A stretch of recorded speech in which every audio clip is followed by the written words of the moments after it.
All right, let's do this. Full gear. Full gear. We got a long week in wrestling coming up, so let's start off with this pay-per-view because it's going to be a lot of wrestling in the next week or two. So let's kick it back off with an AEW review. The last AEW review I believe we done was what?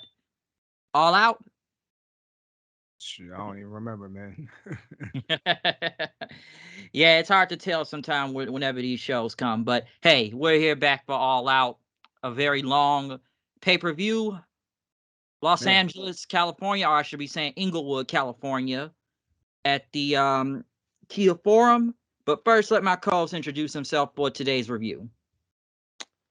what's up, y'all? It's Black Shaggy. You already know. I mean, every time we do one of these, it's a celebration. But yeah, we gonna get into some things today on this show. Some things I like, some things I didn't. But I'm here again, always with the homie. So let's get it. All right, cool. We hyped up for this, so let's do this thing. So yeah, I'm definitely looking forward to a lot to say about this. But first off, let's start off with the pre-show. Did you check out the pre-show? Yeah, absolutely. And that was kind of part of the problem. But yeah, we'll get into it. All right, let's get right into it though. The first match of the night for the pre-show was Eddie Kingston versus Jay Lethal for the Ring of Honor Championship. It's cool. It's okay. I, That's I that's didn't hate that's it. all you can really say about it. It was cool. I didn't hate it.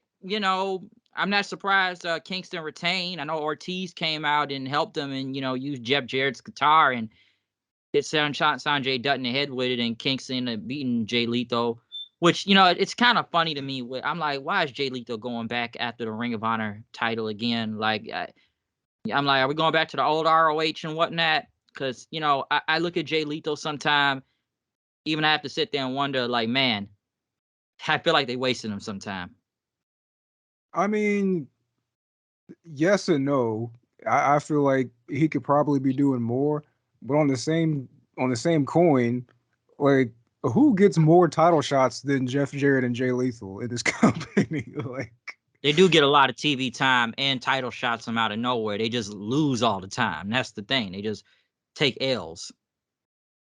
yeah, so I don't know. I don't really know what they could do with Jay Lethal in any capacity that's going to be interesting at this point. When he came in, there was a lot of fanfare. I mean, there was a lot of controversy too, but there was a lot of fanfare. People were excited to see him. He was over. I mean, every time he came out, he got reactions. Then I don't really know what happened. Where this is what they decided to do with him. And I mean, I don't hate the pairing. I mean, that whole feud with the Acclaim kind of made me a fan of this group, but they haven't really done much. I mean, like you said, anytime we see them, they're often losing, except the fact that Jeff Jarrett is the Texas Chainsaw Massacre champion or whatever it Oh is. yeah, he But did win that belt. I called him Team TNA. I just keep calling him Team TNA, even though TNA is actually coming back real soon, anyways. But I called him like Team TNA again, folks. They get a lot of TV time, but they just lose all the time. But like I said, Jeff Jarrett, he won a Texas Chainsaw Massacre title, so I guess that means something. I don't know.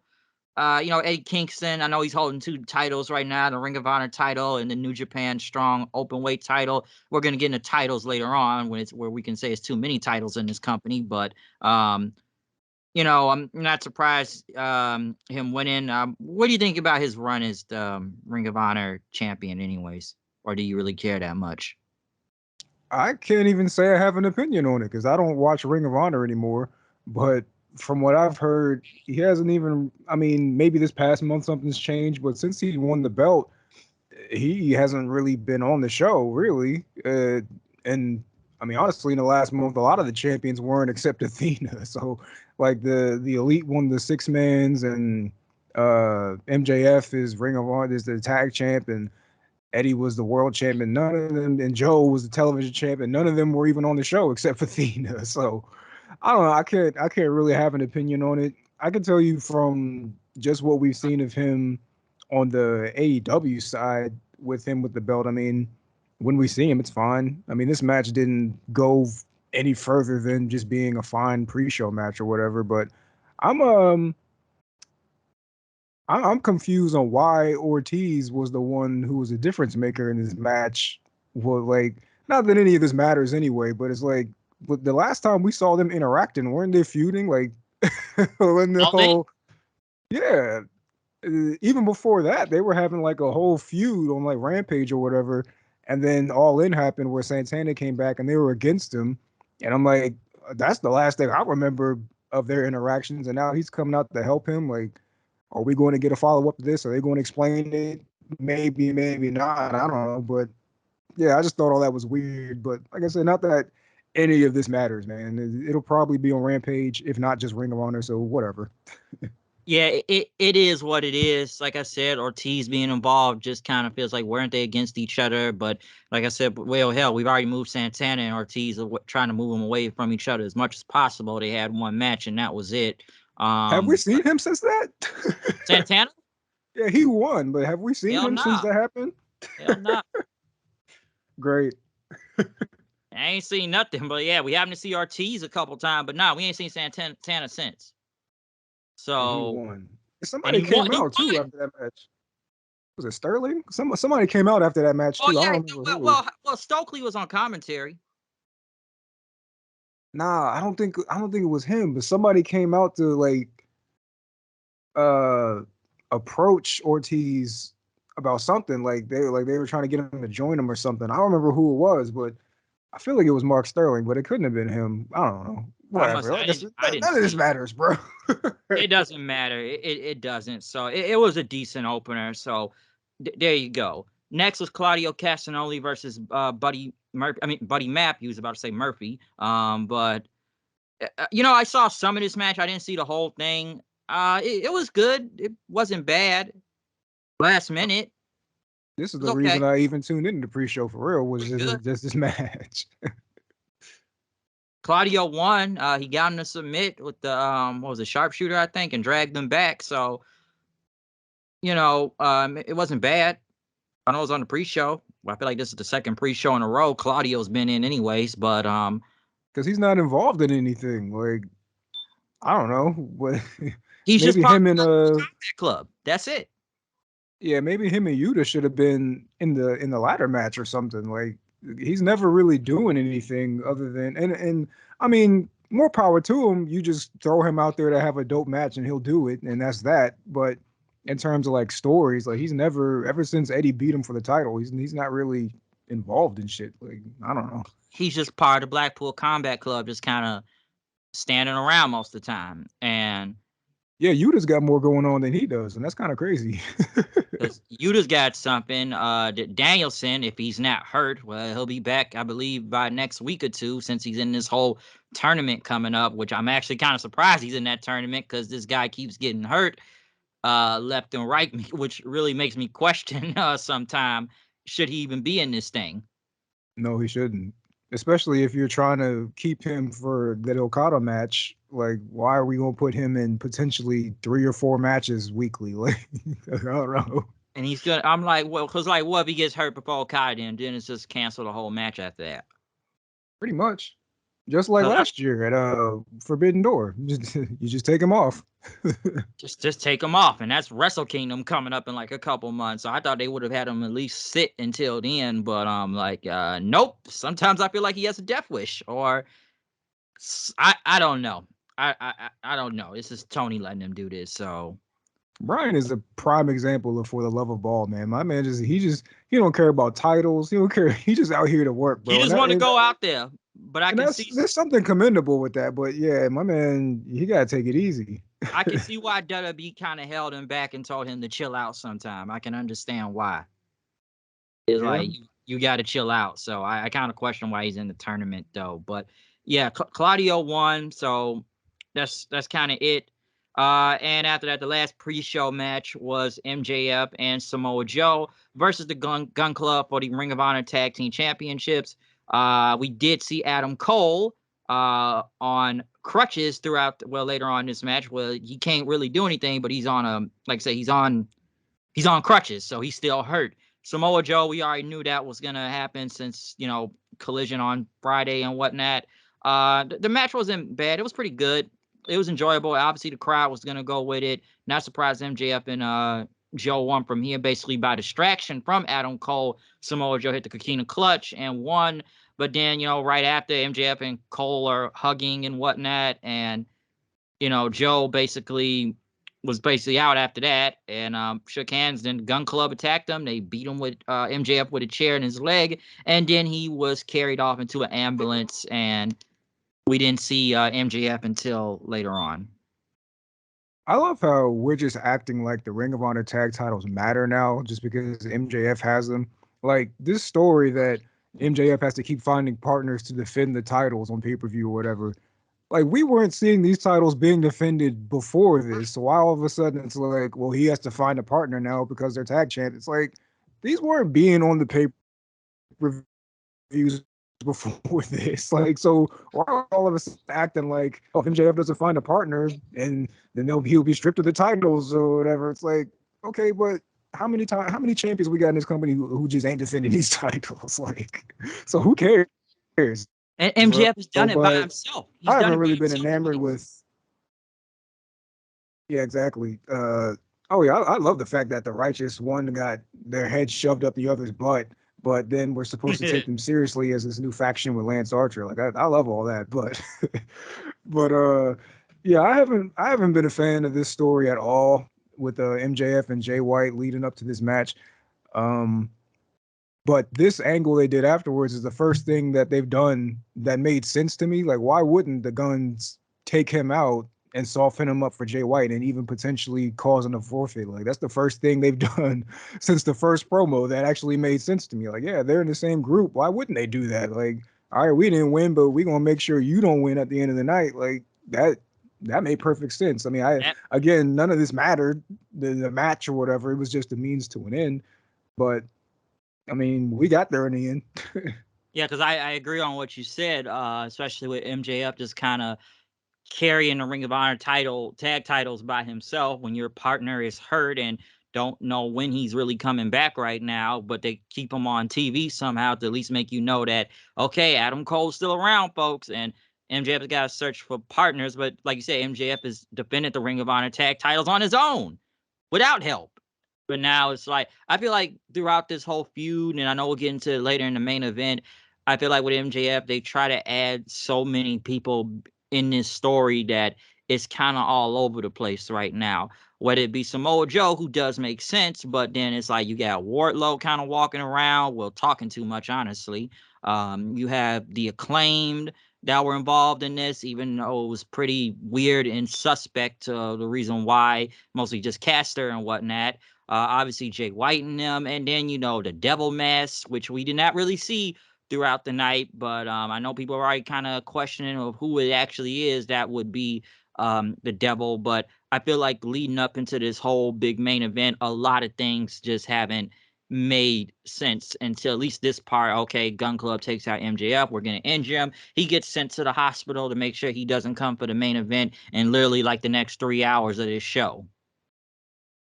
Yeah, I think all of this has been a disservice to the MJF Jay White feud, because when that main event happened, I never thought Jay White was winning that match. Like they did everything, even leading up to it, to make you think that, oh, Jay White has a chance. But like, no, bro, because you already told me that it could be Wardlow next, it could be Samoa Joe next, and all this devil shit's going on. So it's like, you already told me that this Jay White thing is just a roadblock in the MJF story. So it's never once in that main event that I feel like, okay, well, this could be Jay White. Like, nah, the man has been holding the belt for a month now. Like, now it's time to give it back. Hostage, holding it hostage, and walking around with it, and Bullet Club Gold there keeps beating up MJF almost every week, and Juice gets involved, and it's like it's a lot to say once we get into the main event, but it makes you wonder, did anybody ever believe Jay White was ever going to win the title? And I'm going to get to more given now that MJF basically kind of wrestled with one leg. So we're going to get into that when we get to the main event. But yeah, him retaining the Ring of Honor tag titles, not surprised. Samoa Joe obviously will get his title shot sooner or later since he helped out. So boom, there you go. But now we actually get into the main part of this show. The actual show. We did have Nigel McGuinness, Tony Schiavone, and Excalibur on the first half of commentary team. I honestly wish they would replace Excalibur with Kevin Kelly because he has gotten insufferable at this point. Which I just honestly just tune him out. I think Schiavone's bad, but I think Excalibur's pretty worse. But we do kick it off with, which by the way, we had grand entrances for this first match. Christian Cage, or the Christian Coalition, as I like to call them, basically had a whole choir out there to sing Christian's theme song. Of children. Of children. Yes, children. He's a father figure. He's mentoring these young kids. He's being a father. And then what? They got, what's the dude? Dr. Ken out there sitting watching the match, giving thumbs down. And then the face team comes out. We got Ric Flair, woo, coming out there, big pop. And then we had Edge, Sting, and Darby Allin, which they had this cool jackets, by the way, like the Sting half face paint, and Edge's entrance plays, and apparently what that jacket Darby Allin wasn't Steve O there? He gave it to him. Oh, that's the other celebrity. I was trying to think because you mentioned Ken Jeong. I was like, there was a few celebrities, and there was another one they showed. It was Steve-O. That's right. Yeah. Yeah, he was out there. Also, Justin Roberts. I never want to hear him say "rated R superstar, superstar, superstar." That sounded lame. That was pretty lame to me. Like, don't ever let him say that again. Like, if we're not gonna call in Tony Chimmel to do Edge's entrance, which I know it's already weird saying Adam Copeland as it is. Anyways, I'm just gonna keep saying Edge. Don't ever have him say superstar, superstar, superstar. That sounded very lame. But this 6-man tag, though, it was enjoyable. Really great main opener to the show. Obviously, you got the crowd hyped up. I enjoyed it. Even Christian Cage somewhat trying to fight Ric Flair, getting paid. Say he got paid back from 2 years ago in the Thunderdome or in the Performance Center, if anybody remembers that. And, he ended up low blowing. Sure. Huh? I for sure don't remember that. When they had Orton and Flair beating up everybody on Raw during the pandemic, not Thunderdome, but the Performance Center, and they ended up sending Christian Cage to AEW at that point. If anybody remembers that. But nah, he ended up low blowing Ric Flair. But nah, the big thing out of this match, Stinger splash, hit the spear, hit the coffin drop on Luchasaurus. Christian got a dodge before Edge could even catch him. So the faces end up winning at this point, and Sting, he celebrated. He went to hug his son, and then Darby said, California, this is Sting's last match, and LA and everything. Which you think Sting would probably get a bigger pop in California because he's from California, Venice Beach, California. So even Darby at least had to kind of hype the crowd up a little bit more. But I enjoyed this opener though; it was good. Yeah, I'm not normally a fan of matches that are set to set up other matches. Like, obviously, this is leading to Edge versus Christian, and so this match was, again, just a means to an end. But, I mean, I had fun watching it. It was cool. A lot of low blows on this show, I'll say that. Like, oh, no, it was a lot of low blows, and everyone saying fuck throughout half the show. Yeah, this was the first one of the night in this match that I can remember. And, yeah, y'all need a new... I don't know, new producers or what? Like, why did, like, what? If there's 11 matches on this card, I'd say like 6 of them had low blows in them. like, what are we doing, man? Some had multiple. Like, all right. Because it was like several low blows. Like, we had a lot of low blows throughout this match. And, I got to ask this question about Edge. So, do you feel like Edge has just become another person of the roster at this point, and he doesn't feel as big as he came in? Because it's been kind of questioned about Edge's run so far in AEW. You're asking me? I've been incredibly vocal about Edge in the last 2 years. I don't think it's AEW, bro. I think it's just Edge, man. Like, my man, since he came back for this second run, bro, like, I haven't been a fan of anything Edge has been doing. So I can't even say... Like, if people are saying it's how he's being presented or how AEW is handling him, I don't know, man. I think it's just Edge, bro. Because, I mean, the story is here, right? Like, the Christian thing is right there. People are into seeing them finally go at it or whatever. But immediately when Edge came in, it brought down what Christian was doing. I mean, Christian was coming out doing these crazy promos and everything, and it's still there. It's still fine. But now it's about Edge and Christian as opposed to just what Christian was doing. And so if you're asking me, do I feel like Edge doesn't feel like big, or does he just feel like a guy? Like, I mean, yeah, he's felt like that for like 3 years now. So so yeah, from my perspective, yeah. Because I do feel like Christian Cage has mostly been on fire right now. I even kind of said like he feels like a better champion than MJF. Like he just feels like that big of a deal right now, Christian Cage. Because if he's not coming out cutting these scathing promos on people, I know mostly has to do with someone's dead relative half the time, but people are gonna get into that. And like I said, the whole feud with Darby and Sting and stuff, and taking Nick Wayne under his wing, because I still call it that segment. He's like, don't you touch it. I'm like hugging the kid, like, no, your mom is not a good person. That's Come what with I'm me. saying, bro. Christian was spitting facts when that first promo came between him and Edge was trying to get them to be like partners and stuff. And Christian's like, bro, where was this energy when you were on top of the mountain and I was just floundering on the roster? Now that I'm on top of the mountain, now you want to come over here and be a tag team? Like, nah, bro, you need me more than I need you. And Christian was spitting facts. He was. He was, He because it's was like, this easily is like my one of my time favorite now. things, bro. Like, Edge, we don't need you in this story, but since you're here, we have to do it. It's an obligation at this point because you can't have them both on the roster and they don't interact. So we have to just get through this, and however it ends, maybe Edge beats him for the TNT title, whatever. But once we get through this, then Christian can start like really cooking again without this albatross of Adam Copeland on his neck. But no, I agree. Christian Cage has been on top, and it's almost like you're trying to come and steal my thunder. You've been at the game, top of the game. You've been world champion multiple times, okay? Like, you've been at the top. This is my time now. Even like the whole group thing, like, oh, you say my group is gonna listen. This is not a bunch of people that dress like it's Halloween every day, the fucking Judgment Day. All right, this is different this time. So, Well, I mean, one of them's a dinosaur, but I get the point. well, yeah, one's a dinosaur, and the other one, which, okay, well, he's not no Halloween, but people already questioned Nick Wayne for multiple account of reasons. Hell, we've questioned him ever since he came this company. They've already given him this big of a push. Like, come on, they got him in the ring with Sting out there. So there you go. So yeah, one other thing, other than this match, I don't know who's Sting, well, his next opponent will be, or if they plan on bringing other people within. It's like, we already got Ric Flair here, and people already think it's gonna be. Are you looking forward to Ric Flair versus Christian in the ring?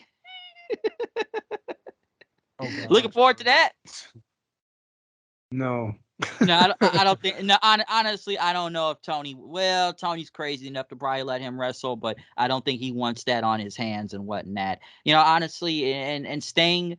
I'm not saying it's going to be Sting versus Ric Flair again, or if they plan on bringing other people in for Sting, because for some reason I expect Kevin Nash to show up because of the Wolf Pack, or I don't know, the Great Muda, or whoever is in Sting's is his greatest opponents. Or hell, bring Kurt Angle in if we got to do that. Let's get a Main Event Mafia reunion if we got to do that, and whatnot. But no, I want him and Darby to go for the tag titles, man. I've been saying I'm that for like a surprised year they now. Like, haven't. why? The story's right there. Like, They don't lose. do that. They never They lose. They never haven't lost. lose, Beat and yet they've everyone never up gone for the to. tag title. Like, what are we doing here? Even I thought they would have been tag champions like a year ago. Honestly, I thought they would have done that, because it's just usually Sting and Darby teaming against whoever they're going to go against, and they usually win. They don't never lose. It's like they always win. Okay, it's not like Sting can't go out there. We know he can go. So I thought they would have at least won some type of gold at this point, instead of just walking around beating everybody. But we'll see what happens with that. Next, though, we did have Tony Schiavone out there for an interview with Bryce Remsburg. Basically, Jay White coming out the title saying MJF is not going to make it. And, Adam Cole basically saying, I'm going to face in the main event tonight now. And, Jay White saying, remember Forbidden Door? This is the exact same gear I won when you got hurt and was taken out of here. So now the match has been changed to Adam Cole, basically a one-legged guy versus Jay White, apparently later on in the night. So we had that segment. Which we were going to get anyway. So, like, what was the point of any of this? Yeah, we'll get to that. Next, though, Jon Moxley versus Orange Cassidy for the AEW International Title. You take this one. Okay. I like the contrast that in their first match that Jon Moxley busted open Orange Cassidy crazy, and now this time Orange Cassidy busted open Jon Moxley, and it was kind of Mox came out with a band-aid on his forehead, so I don't know what was up with that. I don't remember him bleeding in the match on Wednesday, if that's when it happened. I think I don't know what happened. It was either that or I think I probably told you not that long ago he was in New Japan and he was bleeding all over the place with the Great Okan like 2 weeks ago. Yeah, but that was 2 weeks ago. I mean, had a band-aid on tonight. Like, oh, I don't know.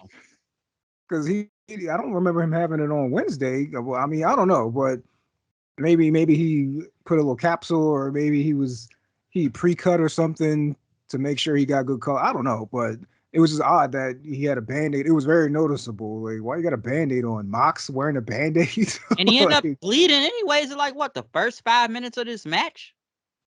I mean, I didn't mind him bleeding because I mean that's the story, right? Like Orange Cassidy got left in a pool of his own blood in their first match, so now this time he was out for blood on Moxley. So I mean, all that made sense.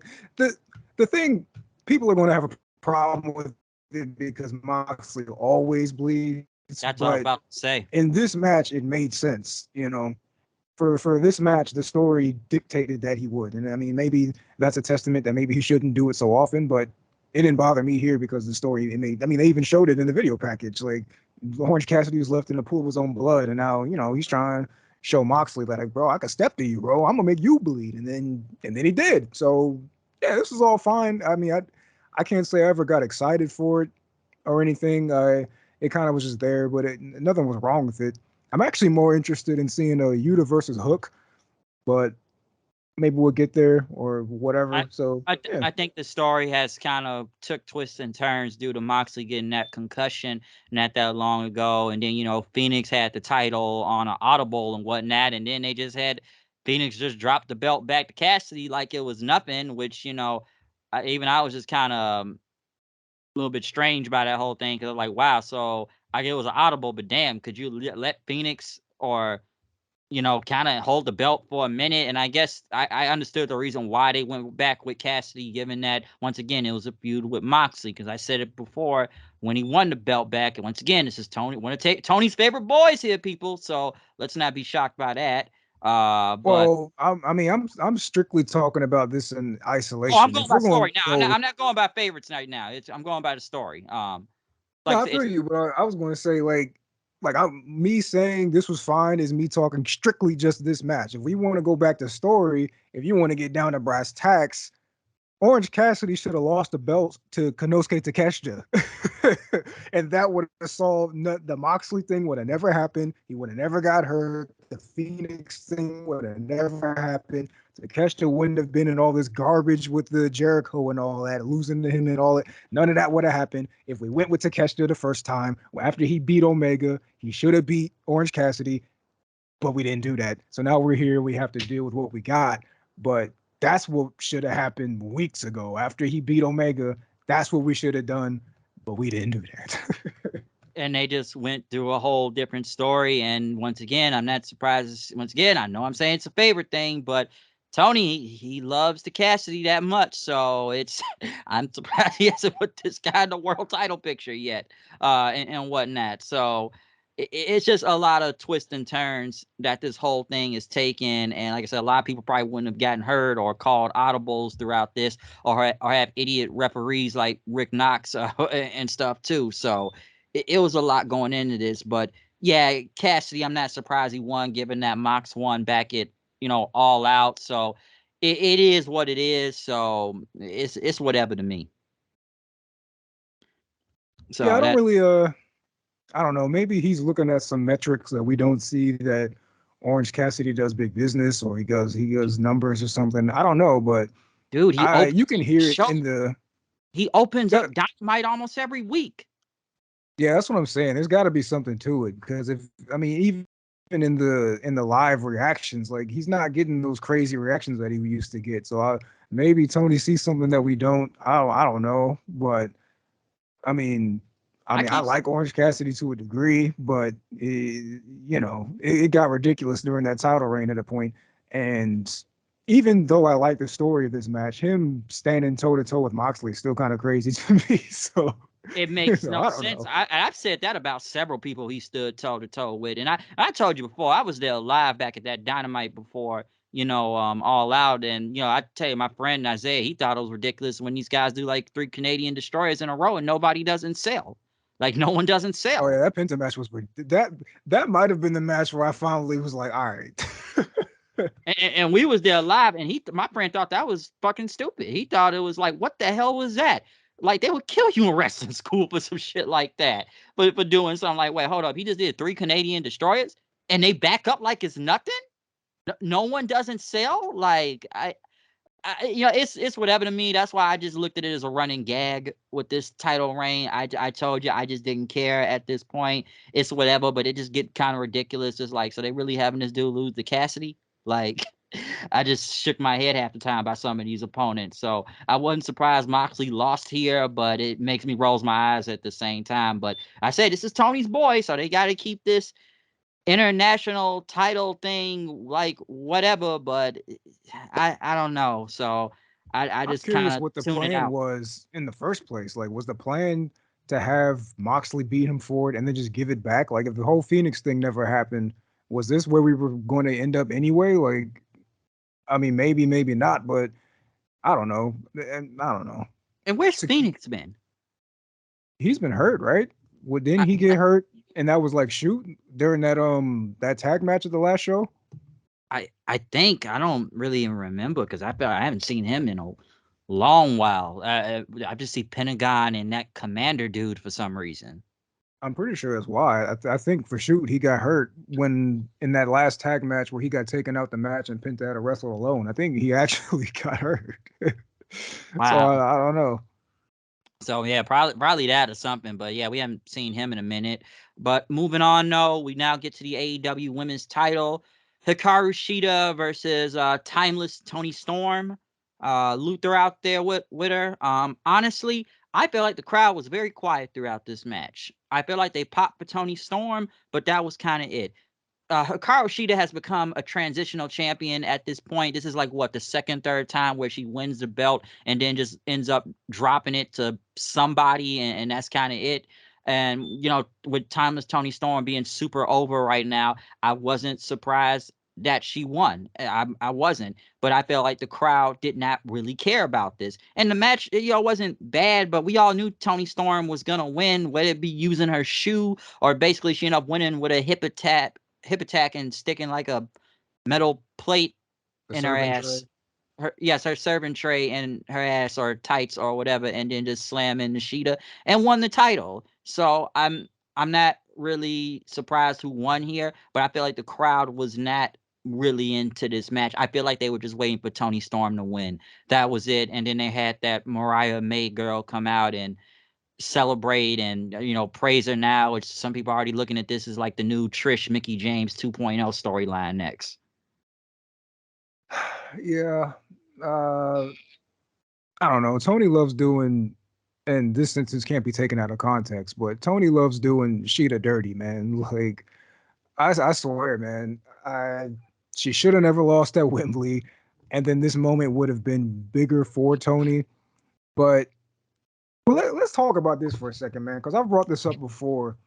The AEW fans and women's wrestling are so up and down, right? Like even in the match later, we'll get to that, but it was the same thing with the crowd reaction. Like they're like, "Oh, we love Tony." I mean, we even like Sheeta because they made some noise for Sheeta when she came out, but then they're quiet during the match. But then when the finish happens, it's a big pop, and it's like, all right, but what? Like, do y'all care or do y'all not care, man? Because I know I've gone over this time and time again about every time there's a new women's champion, the crowd is feeding for somebody else to be women's champion. Then she wins the championship, and we rinse and repeat. And it's like, but why? Like, what's with these AW crowds and these women's champions? Where it's like, yeah, we like this person, but we like this person more.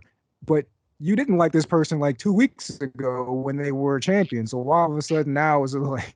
And I know Toni has found this thing, and that's great for her. But when Toni was champion the first time, nobody cared, and they just wanted Jamie to beat her. And it's like, okay, now she's getting her shot again. Are we going to roll with it this time? Are we going to support Toni Storm? Are we going to be a fan of her? Or is somebody going to come? Maybe Jamie Hayter comes back, and then we're going to say, screw Toni Storm again. Let's get Jamie Hayter the belt. It's like, bro, y'all couldn't wait for Shida to get that belt off Saraya. She got it. Now we're saying, oh, well, now it's time to give it to Toni. It's like, bro, these crowds in these women's TVs, bro. I don't know. I don't know what it is. Why we're never in sync with. I don't know. It's just kind of annoying. And this is like what, the second, third time Toni Storm has had the championship? Because the last time she had it, it felt like she was just kind of there with the title. That's how it always is, though. Even when Jamie was champion, the sacred Jamie Hayter that everybody was begging to be champion, she just came out and was playing second to Britt Baker every week until she lost it. It's like, it's not the women's fault why y'all feel this way, but y'all still taking it out on the women. Like, it's booking. But when we recognize that, then why are we still reacting this way? Like, we know it's the booking, but we still react this way. It's so crazy to me, and the same thing happened later on in the triple threat. Like, people were like, "Oh, it's time for Julia Hart to win the championship." Okay, but y'all couldn't wait for Statlander to come back and beat Jade, bro. Now she's champion. Y'all like, all right, it's time for Julia to get it. All right, then we get to the match and everybody's quiet until the finish. Like, what are we doing, bro? I don't get it, man. It's like they were just kind of sitting on their hands waiting for Toni Storm to win. And like you said, people just like Toni Storm right now because they like her new gimmick. That's kind of basically it. That's all that really is. They were just waiting on her to win the title. And like I said, that when it comes to the AEW women's division, it's very weird in how fans have become fickle to who they want it on. Because it's like, oh, well, we want her because it's big right now. But now it's like, oh, well, we like her better, so she should win the title. It's And crazy, man. Happened several times. And like I said, Shida's just transitional champion at this point. That's it. All right, we're just gonna put the belt on her and we're gonna give it to whoever's popular right now, whoever's a bigger name than her. And yeah, they put the belt on Paige, and look what happened. It wasn't even all that. So well, that should have never happened. That was actually the only break of the cycle, right? Because nobody wanted her to win. But it was the UK, though. It was the UK. She had to do it in front of her countrymen and her family. I mean, but did she though?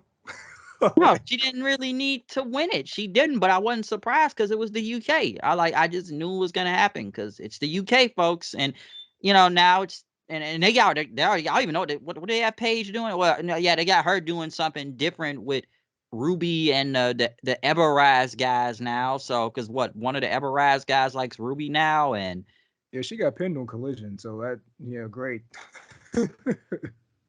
Great, yeah. Like I said, now they got them in some type of feud. So, yeah, like why the Everrise guys? I'm like, oh, one likes Ruby. Okay, so I don't know. So yeah, Toni Storm though went in. I'm not, like I said, not surprised. They like this new gimmick. They like this whole timeless. Also, even before she did her finisher, they had the camera go black and white before she even did her finish. Oh, see, my completely legal stream cut out right at the finish, so I didn't even see that. They love doing the camera back to black and white, back and forth. So there you go. Last thing also, you got anything to say about this Mariah May girl they got out there with her? I mean, I don't know anything about her, so I'm strictly on a wait and see basis because I've never seen her wrestle, and my really only exposure to her is what she's doing right now. So this is like week 3 of me seeing her ever. So yeah, some believe this is another Mickie James Trish Stratus storyline with the crazy fan. I mean, it seems to be going that way, but Toni's character would allow her to be a lot more into it than Trish was. So I don't know. True, that's true because like I said, they had her coming out there celebrating with her, and the Luther picking her up. So yeah, we'll see where that goes. But yeah, Toni Storm win the title. Not surprised here. So there you go. Next, they had interviewed Eddie Kingston about him stepping into this Continental tournament, which now there's another title now. And now Eddie Kingston will put the Ring of Honor and New Japan Strong Openweight title on the line in every match of this tournament now. Because why do we need more title belts in this company? I'll never know. We have enough titles walking around. We have AEW titles. We have Ring of Honor titles. We have New Japan titles. We have titles from Mexico or something I've never even heard of that'll just walk. Everybody's a champion. Everybody's got a belt for some reason. And now we need a Continental Championship because this is like, what, a G1 tournament, which I thought it was going to be a tournament to actually get a shot at the world title, not win another title belt. Like, it's too many belts in this company. In the great words of the Fantastic Villain Syndrome, when everybody's super, no one will be, bro. So the fact that everybody's champion means it doesn't matter that we have championships. Like, straight up, bro. And shout out to Eddie Kingston for pretty much giving away the finish to all his matches, because now you expect him to go to the finals, right? I mean, what do you want to have him put both his titles up and he loses the first match? Like, come on, that's not going to happen. So I don't know. I don't think there's any kind of forethought with these things. Like, I don't know, man. This is just another one of Tony's obviously big announcements that I don't know, which when you look at these big announcements every week with Tony, it's like the boy who cried wolf sometimes, because we've already seen how he did it with the All In. Oh, tickets for All In next year, folks. I'm like, dude, did we need to know that right now? Like, why are you making this like it's a huge thing? So yeah, and is this going to be like a real championship that can be defended, or is this going to be like the Owen Hart thing where you just win the belt and we never see it for a year? Like, what is this, man? You didn't even explain it. Yeah, they didn't. Like, what does this belt look like? Because yeah, everybody that wins the Owen Hart tournament, we see the belt like one time. We saw it for a few weeks with Adam Cole and Britt Baker, but you know, we only saw like what once with Ricky Starks and Willow, and we never saw it again. Yeah, So a lot like, of good that did for them too. well, Starks is somewhere at least. Yeah, because they forced him to be. Punk and Brian made sure that this man was going to be pushed, bro. Yeah, they made sure they liked him, so they wanted to make sure he was over. Well, Willow ain't getting none of that kind of love, bro. And well, I mean, Ricky was floundering before that happened. So, like, Until I Collision don't know, came. man. Like, exactly, bro. So, I don't. I thought this was like you said. I thought this was just going to be for a title shot, and it would have made sense for a guy like Swerve to win it or something, and that's cool. But the fact that they're going to give him a belt and don't really explain how this belt is supposed to work, and it's yeah, whatever. So yeah, I'm like, more title belts. Okay. I just rolled my eyes when I heard that. So I'm like, we don't need more title belts around here. And, I thought New Japan had a lot of title belts, but damn, like AEW. Even I remember, and I say this one time. I think this why we went to Dynamite with my friend Isaiah, and when he heard like one of the announcers talk about these long names, like these long match names or long title names, it's like, hold on. So it's the what type of title? It's a Eliminator title, New Japan or Ring of Honor or something. It's like they got these long names half the time for these title belts or tournaments. Yeah. Like, he thought it made no sense. So I'm like, yeah, I told him like, yeah, that does happen a lot. So he don't watch the show that much, but he feels like some of the stuff he hears is kind of quite ridiculous sometimes. But other than title belts, we go into a ladder match now. Ricky Starks and Big Bill versus FTR versus Los Ingobernables or LFI. I'm just gonna say Los Ingobernables and the House of Black for the AEW tag team titles and a ladder match. I have to say, this is a wild ass match. Yeah, I felt like I don't know why, but it felt like I hadn't seen a ladder match in a while, so it was kind of a welcome addition to the show. I was like, oh, okay, ladder match, that's cool. And yeah, they were going crazy. It's like I texted you, this man Malachi was taking some crazy bumps in this match. Oh, did you see that? What, that Gonzo bomb? What Brody Oh yeah, King on did on Driscoll? Drilistico, Damn, that nuts, missed the bro. ladder. That was insane. I think Dax ended up. I think he said he got some scars on his head or some. He had his head stapled or something. He said something online about it, but no, this was very brutal. There was obviously a lot of chaos and carnage going on in this match. I'm not even gonna try to name every spot that happened here, but it was just it was a wild ass match. It was just a wild ass match. Starks and Big Bill end up retaining the tag titles.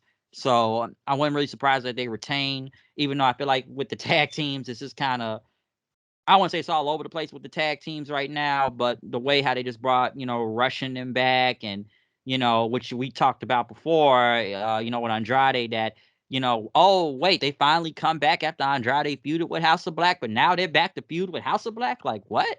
Why'd you do it when they had Andrade there? Makes no sense, man. Makes no sense. FTR, you know, Say it. Go ahead, say it. I don't know what to say about them. Honestly, I'm a little kind of.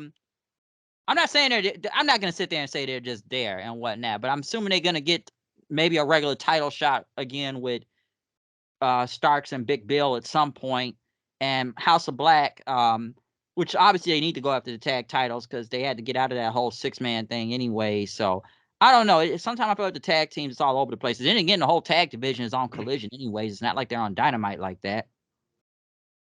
Yeah, I guess that's the benefit of having two kinds of tag titles. I mean, you can do that, but yeah, it's very noticeable. But FTR, man, ever since Punk left, I'll say it since you're not saying it. Ever since Punk Fell left, off? these niggas ain't been doing nothing, bro. Yeah, when CMFTR was around, it was something. We saw him in a big deal when they had Punk with him. The minute Punk is gone, it's like things start to go downhill and they kind of face whoever they like. We start seeing them face random tag teams for the titles every week, damn near. That's what Exactly, it bro. looked like.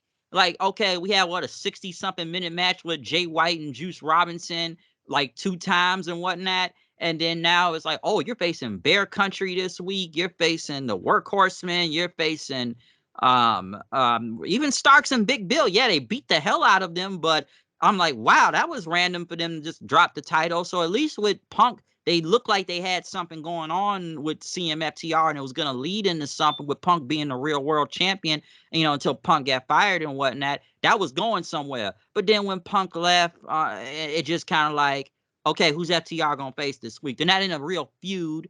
And it's like, we've seen them enough against the Bucks. We passed that whole thing. But now it's like, okay, who's the tag team of the week they facing? So I feel like FTR feels like they're in a place right now where they're just kind of, they're there. They're not nothing important, but they're there. You got there in the end. See, all I had to do was push you. You said it, bro. There you go. I say that's it. I mean, even when they were champions, man, like they didn't have any stories. Like you could kind of say the Bullet Club Gold thing was a story because they had matches, but there wasn't a story in the matches. Then the Bucks thing happened, and that was really just built off what was already built and didn't really build anything new that we didn't already know. And then after they beat the Bucks, they were doing nothing. It's like, okay, what happened here? This is FTR, man. At one point, they were regarded as, if not the best, they're at least top 2 conversation for tag team in the world, and they're kind of just sitting around on their hands. Like, what's going on here? What are we doing with them? And you can even tell because in the match, Cash is starting to climb the ladder to win the match, and people are booing. And I'm like, whoa, this is FTR now. What happened here? What's going on? Like, it's like what happened. It's like everything kind of fell off after Punk left with FTR. Then again, I feel like Collision fell off after Punk left anyways. Like Collision, niggas are already starting to call it like Saturday Night Rampage now. I've seen that being thrown around a few times, especially from what we've seen in Collision ever since Punk left. It may be one good one, but it's been like a majority of these shows have been bad or people you don't really want to see on that show wondering like, why are they on this show? I'm like, hey, at least when Punk was kind of running things over there, we were pushing people that deserved to get a shot that weren't really getting a shot. And they kind of, tried to make them feel like a big deal on there. And I've always said Collision and Dynamite felt real different at the time. But now Collision is either starting to look like Rampage now. Even a few weeks ago, Kenny Omega versus MJF. That was the only one good thing on that show. Everything else sucked. It sucked. And that was like, 2-3 weeks ago? Yeah, what I say to you that second week, I said Collision's in a very dangerous place because once it becomes easy to miss, it becomes easy to miss, man. And you never tune in again. You don't. I may read something, but I'm not gonna go back and watch the whole thing. And if I do watch, I'm probably gonna be fast forwarding a lot. Like, you don't think Tony niggas got nothing better to do on a Saturday night? Like, you're not trying to keep my attention? Like, what we come on now.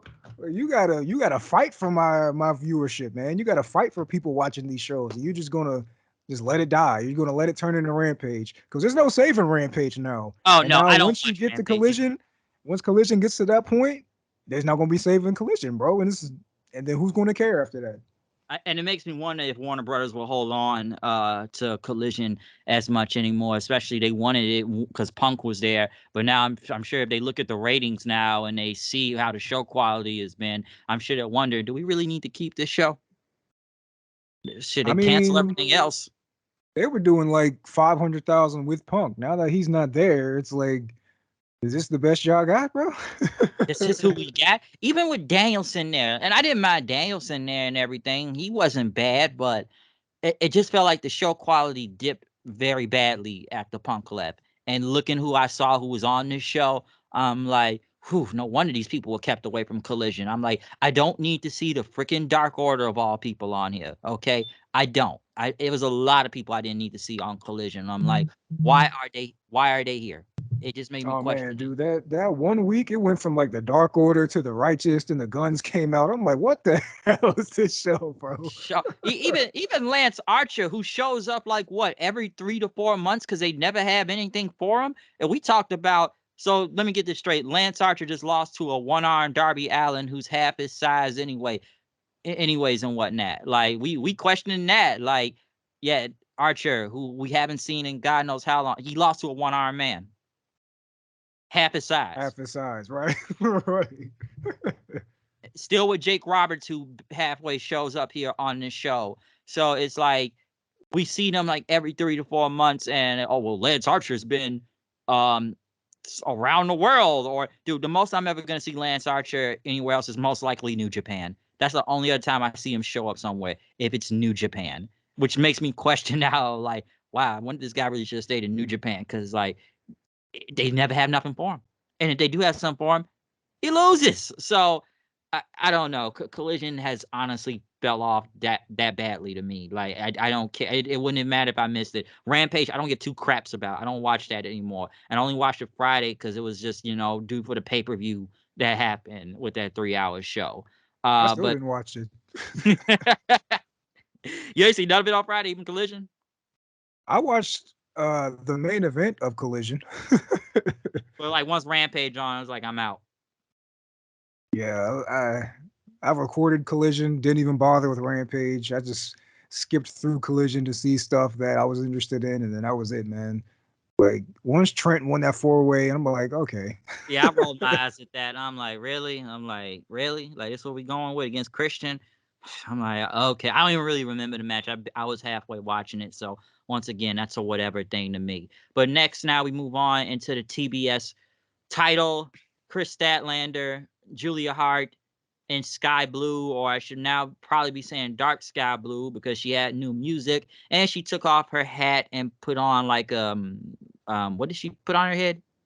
Some kind of crown or something. Crown and whatnot. So yeah, they really are still going with this Dark Sky Blue. Honestly, I thought it would have been a fatal 4-way with Willow involved, but no, that did not happen. The match, it wasn't bad. I felt like it took a minute for the crowd to get into, especially after the ladder match. I feel like they kind of cared a little bit in the second half of this match and whatnot. I actually did kind of like how the finish went and whatnot. Statlander hitting a finisher on Sky Blue and Julia Hart stealing the win and whatnot. But it's like the conversation we had earlier about the whole women's division and the title. It's like you all wanted Statlander to have it, but now it's like, oh, we don't really like Statlander that no more. Now we like Julia Hart now because she has a cool entrance. I don't, and I think Julia Hart's gotten better. Don't get me wrong, but we talked about this before. It's like we're hyping this. Why are people hyping this girl up so much? Like, why? Even with Sky Blue, we said the same thing. Like, people hype this girl up because of what? The cake?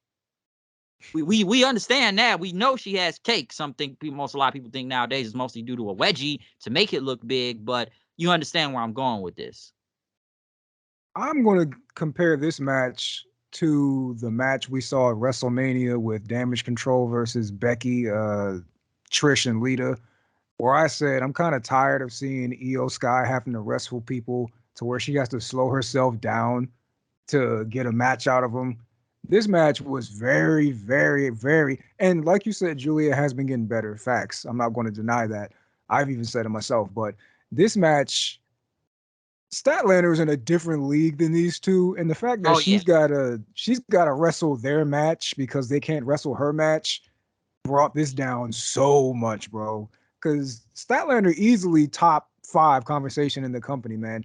And you can rank them how you want. I mean, there's Jamie, there's Athena, wherever the hell Deeb is, there's Shida, there's Statlander, and there's Toni. So you can rank them how you want, but she's in that conversation. She's not in the conversation with the Julias and the Sky Blues. And this match showed that so much, man. That spot where she's just going around suplexing these two over and Oh over yeah, just again. I'm like this throwing is what this match should have been, bro. Yeah, Like, she should have just been dominating. It's like you say, she got to dumb herself down, as Scott Steiner would say, to get on their level and whatnot. And it's like Statland is already kind of a giant, and she's just throwing people around like it's nothing. And I look at Julie Hart and Sky Blue. It's like, they're not on that level. At least Statlander, we've seen really good matches out of Statlander. Like we just kind of start seeing Sky Blue and Julia Hart get, at least better. Like we seen that and whatnot, but it does kind of make you wonder, like even with Statlander's title reign, like do you feel like it went big enough or no? she had no stories. And then when she finally got a story, she lost. And the This story wasn't even about her. It's about Julie Yeah, and Sky. about the mist, and then Willow was involved with it, but then they just kind of, she didn't kind of dipped out after getting missed because it's the transformation, folks. Like Sky Blue will become a minion to Julia Hart because I'll that's say this about this match. I mean, while I didn't think the match was bad, by any means, it's just like I said what I said. But one positive coming out of this match is hopefully this means that Statlander is moving up, right? Because TBS title should be for the Julias and the Sky Blues and the women who aren't yet on that level yet. And the world title should be for the Statlanders who are at that level, who can give you those matches. Kind of like what I said about the Liv Morgans and the Zelina Vegas. Like you need a mid-card title for the women to keep them there until they can get to that next level. So Julia winning this, we'll probably get a rematch, and that's fine, whatever. But hopefully Julia keeps it and Statlander levels up to the next level like Jade should have done but didn't. And we can keep like these kind of women for the TBS title, let them cook, do what they got to do until they reach that upper echelon, and Statlander can move up to where she honestly belongs and has belonged for a long time. Agreed, because yeah, Statlander, she should probably be going for the main women's title at this point. And like you explained about, people that need to improve with the TBS title. So like I get it and whatnot. Like you said, at least they have improved, because before, like we talked about, that we all know why people were hyping up Julia Hart and Sky Blue a lot. Because what got me is when people say like, well, Julia Hart's bringing in ratings for Collision. I'm like, is she? I'm like, is she really drawing people like that? People speak so matter of fact about ratings, man. Do we know the ratings? Like we see the numbers, but do we know? like I don't know because I don't pay any attention to it. Maybe you do, maybe they do. I don't know, but people love to say that, man. Like this person is bringing in these ratings, this person is doing these quarter hours or whatever. And I'm like, a quarter hour is a lot of time, bro. A lot of stuff happens in a quarter hour. Like, how are we Oh, so sure yeah, we this going numbers and specific numbers. thing? Right. Yeah, Like they love to break it down. I'm like, all right, well, how do we know this exact person is what made people tune in? It's like, I don't know, man. That's why I never really buy into that. I just go by what I see on TV, and if I like it or I don't. that's definitely true. Because like I wonder, like, is she really bringing the ratings in? And it's like you told me before in the past about, once again, Sky Blue or Julia Hart being hyped up? Like, are you hyping up because she's good, or are you really hyping up because y'all want to crack at that? Oh, it's that, bro. Like, We all I'm know not that. even trying to. I We ain't all even trying to be disrespectful to him, bro. Because I mean, get it while you got it. That's fine. But like, facts are facts, bro. Before Sky Blue, like now we can say, oh, she's gotten better. But before we could even say that, before that, the Anna Jays, before that, and people are acting like they're God's gift to wrestling. The Britt Bakers, bro. It's yeah, okay, they are all right in terms of in ring work, but the way y'all talking about them, the way y'all react to them when they come out, it's like they're Brian Danielson or something. Like, what are we doing here, man? Yeah, that's what got me. I'm like, I'm sorry. How high level y'all putting them on? I'm like, okay, I get it, man. She has cake, but dude, don't hype her up like she's the, like I said, like the wrestling like a ring general out there, or like the greatest technical wrestler out there or something. Like, no, you can't sit there and tell me that. We know why y'all hyping up like that. I get why folks do that sometimes. Like, we all know the real reason why, but um like, come on, like chill out, okay? We get it. There's cake. We understand that, but Man, let's look at. around these parts, we call that the Alexa Bliss effect, bro. Oh, I know. White girl with fat ass and people hype it up. Regardless what she's like in the ring, bro, is yeah, yeah. Yeah, you told me in the That's what past. we call that. White girl with fat ass, hype them up. So there you go. But let's move on. No, Tony Schiavone was back in the ring to now tell the newest member of the AEW roster, which was Will Ospreay. Obviously, Will Ospreay got a big pop. Will Ospreay said he's all elite. He signed his contract, and he said it feels good to be here. But he's not coming in yet because he still has to finish up with New Japan Pro Wrestling, and obviously he still has to wrestle at Wrestle Kingdom, which now we'll know he'll lose at Wrestle Kingdom now when you look at it. And he talked about, I'm gonna go to All In, and I guess he'll debut a Revolution when it happens, but he said he's gonna be there even at Wembley Stadium also. I'm not really surprised Will Ospreay um was the one to be signed and whatnot. I feel like we all knew it was coming, but I thought at least he would have finished up with New Japan first before moving on into AEW, because I'm like, okay, after Wrestle Kingdom, because his contract I believe comes up in February for New Japan Pro Wrestling and whatnot. But I wasn't really that surprised here, given it was Will Ospreay, and we've seen Will Ospreay on here before. We've seen Will Ospreay on AEW several times and whatnot. It's a great signing. Yeah, he's one of the best right now. Hell, when you think about it, I know we're not at the end of the year type of thing yet, but you got to put him in that category for Wrestler of the Year. When you think about it, from all the matches he's had and all the like, come on, we've seen this guy on what? AEW, New Japan, Impact. I'm trying to name other people, other opponents he's had. I think Pro Wrestling Noah. So it's a long list to go through with Will Ospreay. So I wasn't really surprised it was him that got signed. Let me ask you this, man. Go ahead. Considering we see Ospreay anyway in AEW because New Japan has a working relationship with them that he can show up there, or even if they didn't, I mean, they have a loose enough contract with him where he can show up wherever he wants as long as it doesn't conflict. And the fact that his contract doesn't come up until February, so he's not really going to be around. What exactly was the point of this? That's why I question that, because it's like, let me get this straight. You sign him when he's still part of New Japan Pro Wrestling, which he still has to wrestle at Wrestle Kingdom coming up, which makes you give away the finish now. So we know he's not gonna win, and he can't show up until Revolution of next year. What was he here for? To pop the crowd?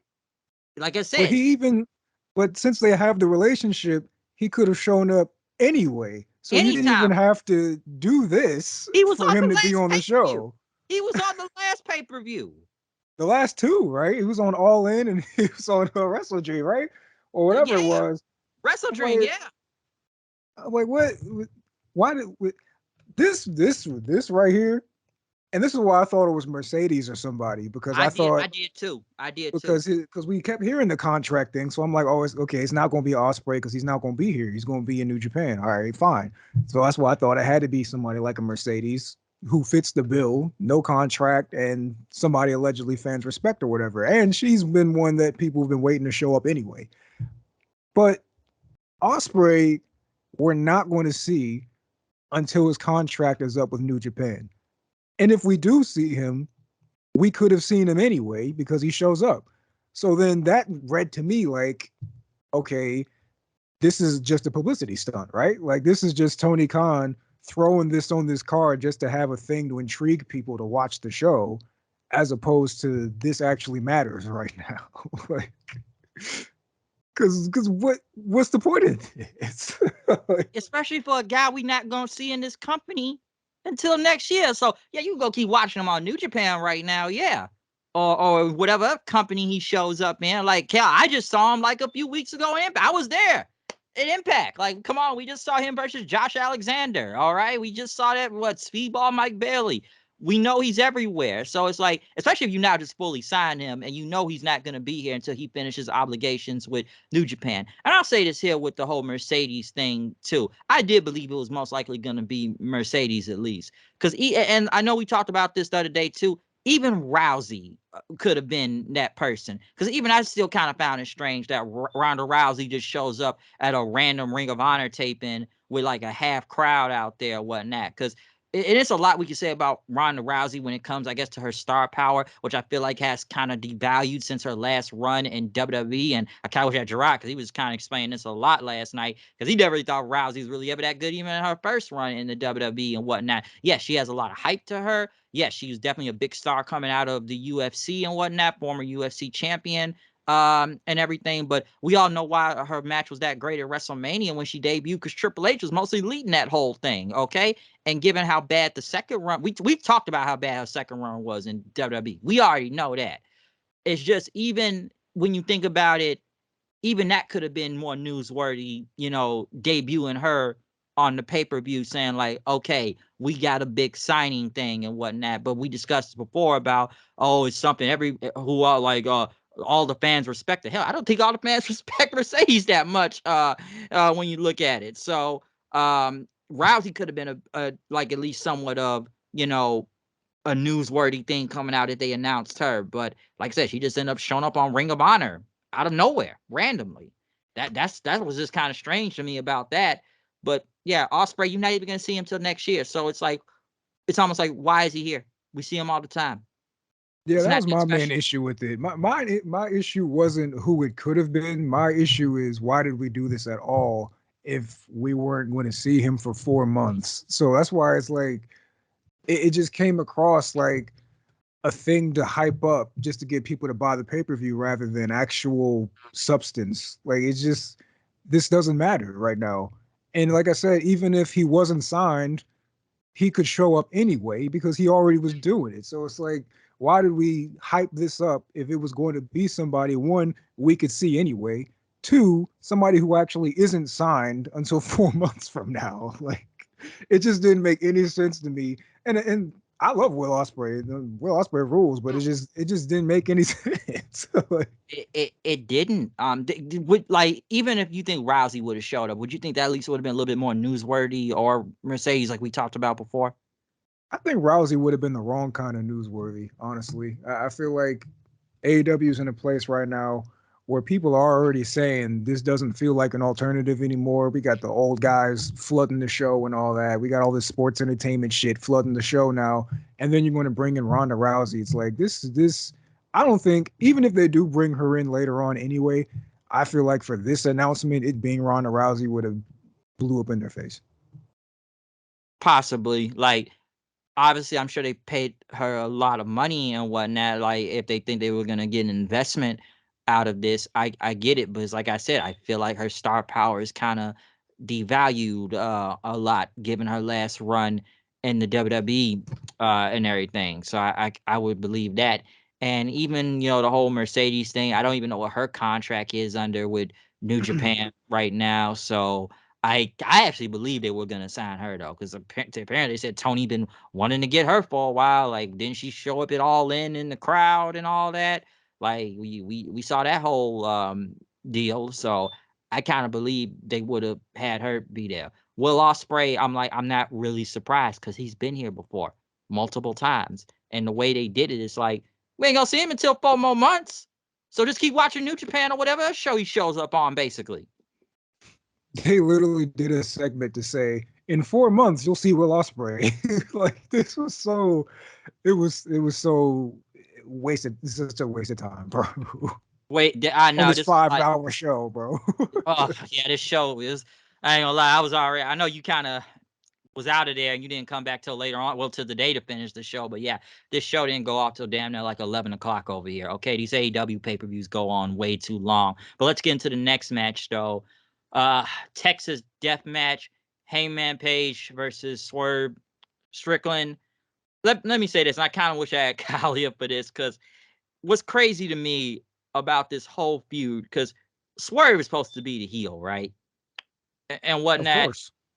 But the people continue to cheer him, and mostly due to Prince Nana, which I like what Kyle told me, because it's like, you see, he got all these, like, he said best, like, you got all these white folks out here just dancing to, to this guy and whatnot, because we seen how the people be trying to dance out there, and it's like he's over his face, because this dude, Swerve, he done ran up into folks' homes, but we still gonna cheer him in a way, because like, yeah, he ran up in Hangman's home and cut a promo on the baby and gave him free merchandise and whatnot. Like, just Swerve this is the rules, second man. time. He rules, man. Oh, Swerve's over. People like Swerve. Obviously, they don't like Hangman for a multiple kind of reasons. Honestly, it's been that for a while now. Why people ain't been with Hangman? Trust me, it's a lot to say about that. But Swerve is over, and like, come on, they had a kind of a special entrance coming out there. You got dancers in this blood feud that's supposed to be. We got dancers out here though. Just okay, and I swear, and I ride, and I swear, just do the dance and whatnot. But this match itself, though, I could tell either some are gonna like it or some are not gonna like it. I would say this: I actually kind of enjoyed this one in the last Texas Death Match they had with Hangman and Moxley, because I thought that just got too ridiculous and whatnot. And yeah, we could say there's some ridiculous spots here and there too. But these guys did beat the living hell out of each other. Come on, Hangman was already killing Swerve before the match even started. He even had an entrance. He just ran out there and started beating his ass.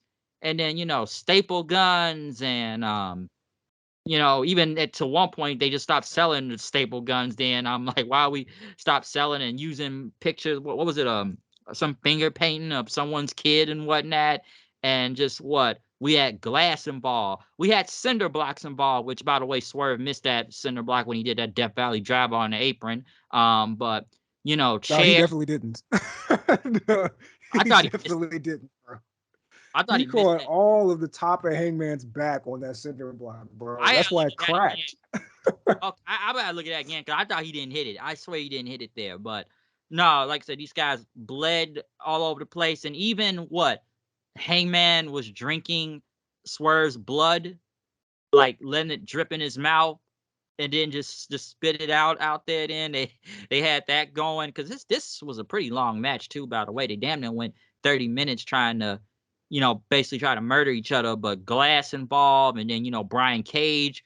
He comes out there then and tries to do his thing, because even I thought it would have been over at several points. It's like we got barbed wire chairs and just cinder blocks being cracked upon. I'm like, he cracked Hangman in the back of the head with a cinder block, and you still get up before 10? I'm like, what?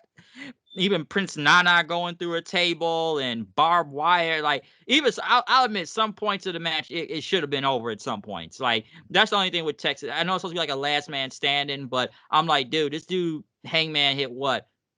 I'm gonna slam you through like a barbed wire board, power bomb you onto it, and hit a dead eye, and you still get up before 10. Like, it does Well, he kind of. actually didn't. Nana pulled him out of the ring to put Oh him yeah, back on he his pulled him out. Then feet. he pulled him out. He pulled that one out. He pulled. Swerve Okay, was yeah. done, bro. Where it was done. He pulled him out after that. But there was just times throughout the match where it's like he just gets up. Like, I'm like, I thought it should have been over at some point. Even Brian Cage out there, like, all right, I'm gonna go hit some moves, get my shit in, and didn't get knocked down. But it ended up with what? Swerve hanging Hangman with a chain, by the turnbuckle and whatnot, and that ended the match. I'm assuming this feud has to be over now because Swerve won 2 times in a row, unless they still want to try to give Hangman a third win. But I'll admit, this was one hell of a brawl. I'll admit this. I actually kind of like this one than the last Texas Death Match they did. Yeah, there's some ridiculous spots I can still say in there, but at least the story of this feud, though, you can understand why it turned into like a blood feud, even though I feel like some points of the time it has kind of gotten ridiculous and whatnot, or who the crowd chooses or whose side they want to be on. Because Swerve's supposed to be the heel, but he's looked at as a face in front of people, and Hangman, they just ain't fucking with Hangman for multiple reasons. But I feel like this match did kind of help him in a way. All right, well, let me break this down on my side, bro. Go This ahead. was my match of the night. This was my main event. Everything before and after this mattered not to me. As I was coming into this show, this was the only thing I really gave a damn about. And because for this specific reason, it wasn't complicated. They didn't try to throw a whole bunch of other garbage in it. They didn't overstay its welcome. They literally just told a traditional wrestling story, man. They said, I don't like you. I want what you got. So I'm going to take you out to get it. Hangman felt screwed. So he said, all right, I'm going to screw you back. Swerve felt slighted. So he said, all right, I'm going to roll up on your people. Hangman said, you going to roll up on my people? I'm going to make you pay for that. And we had this match. It's so simple, bro. Wrestling is so good when it's just simple, bro. All this who's friends with who, all this 6 dudes coming at one, stealing belts, all of that, get it out of here, bro. I don't like you. We're going to fight about it. That's it, bro. This was like Dusty Rhodes, Ric Flair. This was like Fabulous Freebirds versus Von Erich. This was Shawn Michaels, Triple H. This was just 2 dudes didn't like each other. And it got to the point, it got so personal. There were no collar and elbow tie-ups. There was none of that. Hangman came out with the jeans. He didn't even have gear on, bro. He said, no, we just fighting, bro. I've been waiting to get my hands on you. Now we can finally do it. I'm going to kill you. And the level of violence in this, people were saying leading up to this, and we've probably even said it, we're like, look, this is one of these personal matchups and everything, and we're going to have a no DQ match, whatever. But we have a no DQ match every other week. So it's not really, what can they do in this match to really set it apart, make it feel brutal when somebody's bleeding every week? We're seeing chairs and tables every week. But they took this to a whole other level to prove that it's still alive, bro. Like even seeing this stuff every week, you're not seeing it like this. We're seeing this nigga drink blood. We're seeing barbed wire chairs. We're seeing wrapped around. Bro, when you, like you said, that combo Hangman did on Swerve, bro, he put him through the board. He did the power bomb. He did the dead eye. I'm like, yo, this is some shit right here, bro. This match was nuts, dude. I got no complaints about this. The entrances were fire. The lack of Hangman's entrance was fire. I mean, you do raise a good point about the Hangman reaction. And I think there's going to be people who don't like Hangman because of the whole Punk thing. That's fine, whatever. But I think the main thing why people are booing Hangman and cheering for Swerve is we've been clamoring to see Swerve get to this position, man. He's been needing this. He's deserved it. And now he's finally got here. Nobody wanted to see Hangman beat this dude because this is his time now, man. You had your moment. You were champion. You're friends with the EVPs. This was built around you for the longest. Good, great. You're fine. Swerve now needs his time. And I think that's what a lot of this is, why people were rejecting Hangman for Swerve, because we want to see Swerve win now. We want to see him get to the next level, win the Continental or whatever, or be the one to beat MJF. Whatever it is his time now, man. And the fact that we got this level of violence, I was hoping to God that he won this match, because you can't do a third match after this. Because you can't top what they did in this match. Swerve had to win twice, 2 up. We're done here. Move him on to something else. And whatever Hangman does, maybe there's more story to tell with Hangman because he lost. Because now it's like, all right, well, what do I do? My family got embarrassed, whatever, and I lost still. Now you can tell a story with him. At the same time, we're building up Swerve for something bigger. This was perfect to me, dude. I could have cut the show off after this. Like, this might be my feud of the year. I don't know. But I don't think this year is going to end without me at least mentioning these two in a match of the year contender because this did everything it was supposed to do for me, man. So Yeah, because that's the all I right gotta say about that. definitely the right guy went over, and it was a fight, and it's not like that the Sega match we saw on Dynamite the other night. Okay, this was a blood feud. This was a fight. This wasn't a wrestling match. It was a brawl out there. So, like I said, this Bro, is that's what I'm saying. Like you compare this to the MJF thing, right? MJF is getting jumped every week by Bullet Club Gold. They stole his title. Juice is even doing this anti-Semitic stuff with him. And then we finally get him in a match with him, and he's still doing kangaroo kicks and all of that. Like, bro, no, bro. You're supposed to be out for blood, bro. You're supposed to be wanting to kill these dudes. So we didn't get any of that in this. No goofing. I mean, yeah, Nana came out and he did his dance with the dancers. That was fire. But when it got down to it, we were fighting, bro. And that at its core is pro wrestling to me. So yeah.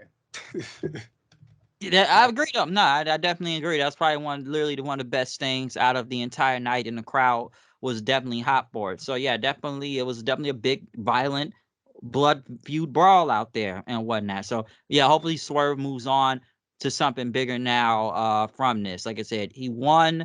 Boom, there you go. So I would assume we move on from this. So we'll see what Yeah, happens. it's all in the follow up now, man. It's they did what they were supposed to do, right? Now it's up to Tony Khan to follow this up, and that's where it's going to get, Tony Khan's going to Tony Khan. So that's we'll see what happens after that. But they did what they were supposed to do. Now it's up to Tony to do what he need to do and follow this up.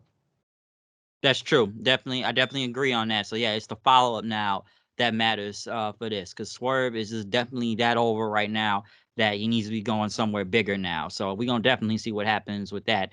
But moving on, speaking of the whole, who's friends with who again, we now move into the Golden Jets now. Kenny Omega and Chris Jericho versus the Young Bucks. And you could say this was the cool down match. This is a match I'm surprised that went 20 minutes that I did not even really care about. That Oh my gosh.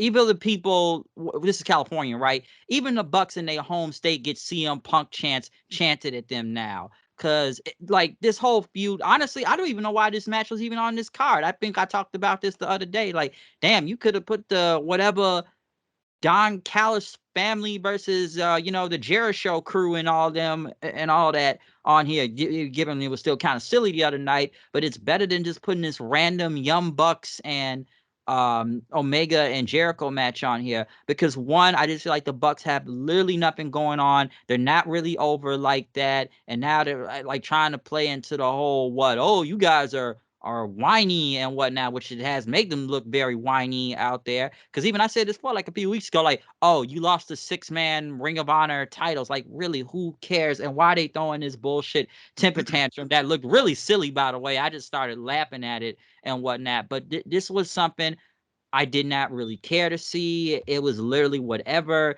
and it just took up time. That's really what it did. It took up like 20 minutes out there. I know Don Callis was on commentary throughout this match, but it's like, what did any of this really prove out here? Okay, because now what, the Golden Jets won, so I guess now they took the Young Bucks' tag title shot. But here's the thing, it's the same storyline we've seen in the past. Are we friends? Are we not friends? Is the elite back? Is the elite not back? I thought we were cool. Oh, we're not cool. Oh yeah, you should have been with, like, dude, how many times we seen this? We've seen this already. We seen it with Hangman with him before and whatnot. Only difference is Jericho is out there this time, because we've seen it with Kenny Hangman. Oh, are we friends? We came in together. We run the company. Yeah. Like, it's same thing, different day. Same thing, different day. And even like what, after they won, they showed the Bucks trying to throw a temper tantrum again, which honestly, it looks laughable. It's just laughable at this point.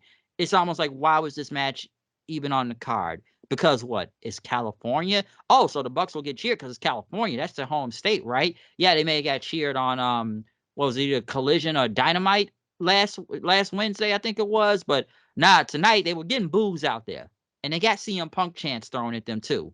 So I don't know what else to really say about this, but it's just like, this was the cool down, and I didn't really care or really was watching half of this match anyways. It's like, it's whatever. And I'm not even saying nothing bad about Omega and Jericho here, given that they're still feuding with Callis and them.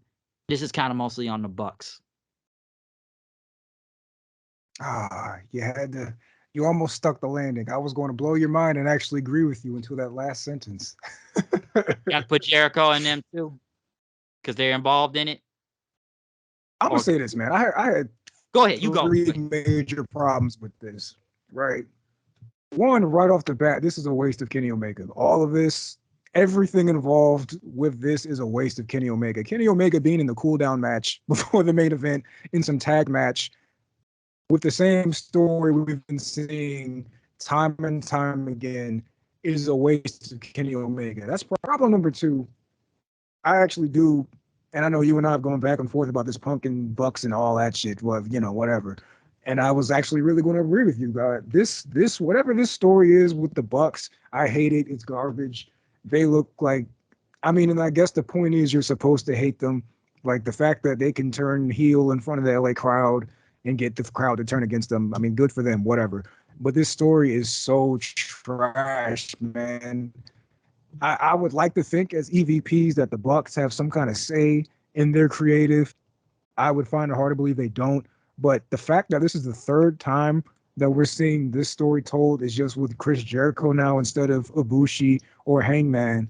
It's like, what is this story, man? You're going to tell me even on both sides, it's not even that the Bucks side is the only garbage thing about this. Kenny Omega, the whole story is the Bucks are salty because they're supposed to be friends, and Kenny Omega is tag teaming with the guy who beat up and bloodied their father, which, okay, fair enough, they should be upset about. But at the same time, they're going about it such a bitchy way, man. They're whining and complaining. Like Heyman got his house broken into, and they're complaining about the 6-man titles. It's like, what is this? Who am I supposed to be rooting for here? Kenny? Is that it? Because like when Kenny's in the ring, we're fine, sure. But when anybody else is in the ring, Jericho's in the ring, the Bucks are in the ring. I'm just like, I don't care about this, man. I was looking at my phone this whole match, and that's crazy to say with Kenny Omega in the ring. I'm like, dude, this, and you're absolutely right. This went 20 minutes heatless for the majority of it.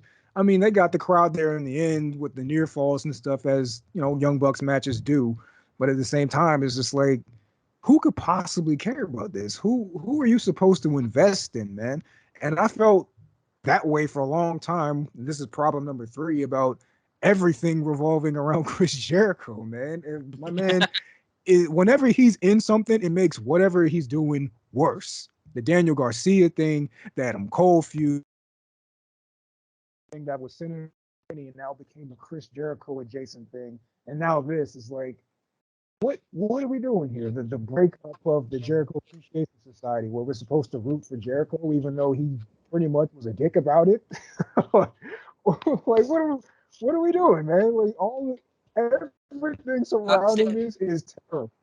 Stevie, your mic's a little muffled out. I can hear you, but you sound real muffled. Just to say something real fast about that. Oh, I don't know. I didn't touch nothing, so I don't know. But you good? I just kind of noticed that real fast. I mean, I'm just gonna rock it. Whatever happens, happens. I mean, I'm just gonna wrap it up saying, maybe the worst part about this is it has to continue, right? Even though we got that street fight on Wednesday, Don Callis was out there, so it makes you think that this is still going to keep going with Jericho and Omega. Now they've got a title match that apparently the Bucks are so upset that they lost, but they never actually cashed in to use. So are they going to cost Jericho and Omega their tag title match? Is that where this is going to go? And we're going to keep this ball rolling about this feud nobody cares about. Like, I hated all this, man. 20 minutes of my life, man. And let me say this, because what's gonna happen now? Are the Bucks gonna join up with Don Callis now?